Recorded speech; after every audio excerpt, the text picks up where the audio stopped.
Bonjour, Karim Medjad, professeur du CNAM. Comme on l'a vu en introduction, le cadre juridique du droit des affaires internationales, c'est diverses choses. Ce qu'on va voir aujourd'hui, c'est en quoi ça consiste précisément. Alors, le cadre juridique, avant tout, à l'international, c'est un cadre juridique que l'on appelle conventionnel. Mais lorsqu'on le regarde de près, il n'y a pas grand-chose en réalité, dans la mesure où les traités internationaux, en particulier les traités multilatéraux qui concernent beaucoup d'États, sont très nombreux. Il y en a même certains qui sont incontestablement d'envergure planétaire. Ça peut être le cas de l'OMC, du CED. Mais ces traités, quand on les regarde, on s'aperçoit qu'ils concernent essentiellement les relations des États entre eux. Des traités multilatéraux qui concernent les relations commerciales internationales entre acteurs privés, il y en a en réalité assez peu. Il y en a un qui est bien connu, qui est la Convention dite de Vienne de 1980 sur la vente internationale. Mais autrement, peu de choses.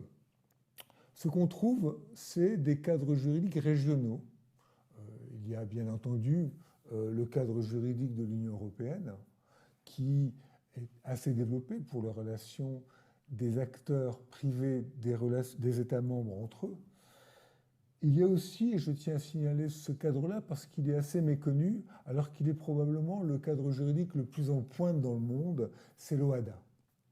L'OHADA, c'est un droit des affaires uniforme que l'on trouve essentiellement en Afrique francophone, qui, sur un certain nombre de sujets, a développé des règles qui sont uniques et applicables à tous les États membres. Ce cadre juridique-là n'a pas d'équivalent dans le monde, c'est celui que je considère comme le plus en pointe à ce jour.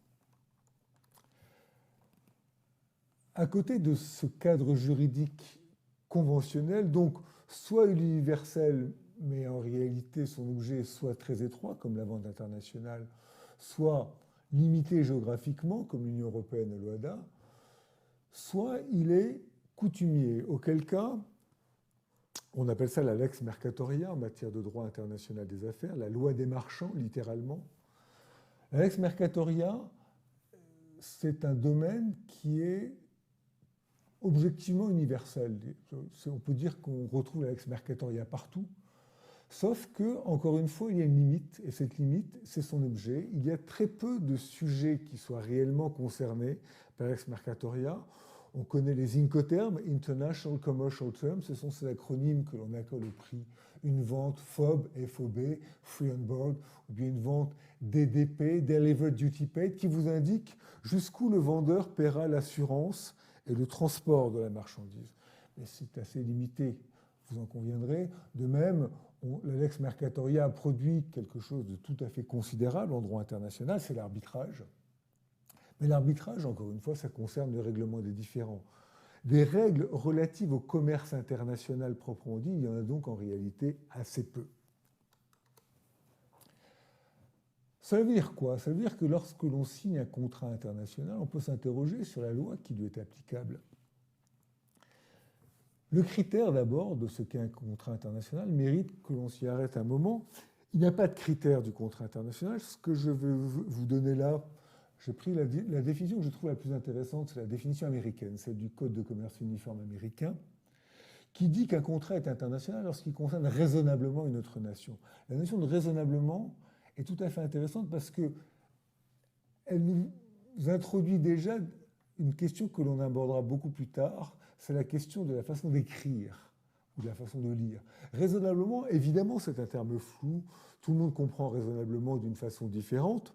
Ceci dit, lorsque dans un texte juridique vous trouvez un terme flou, vous devez comprendre sa signification, non pas positive, puisqu'elle veut dire une chose différente par personne qui l'interprète, mais sa signification négative. Raisonnablement, cela veut dire que le législateur a entendu ne pas enfermer le juge. Raisonnablement, ça veut dire que c'est au juge de décider si un contrat est ou non international. Alors évidemment, un contrat, pour être international, nécessite un minimum de flux transfrontalier. Mais ce minimum, il sera apprécié par le juge. Donc, il n'existe pas de définition rigide du contrat international, et c'est ce qui est important.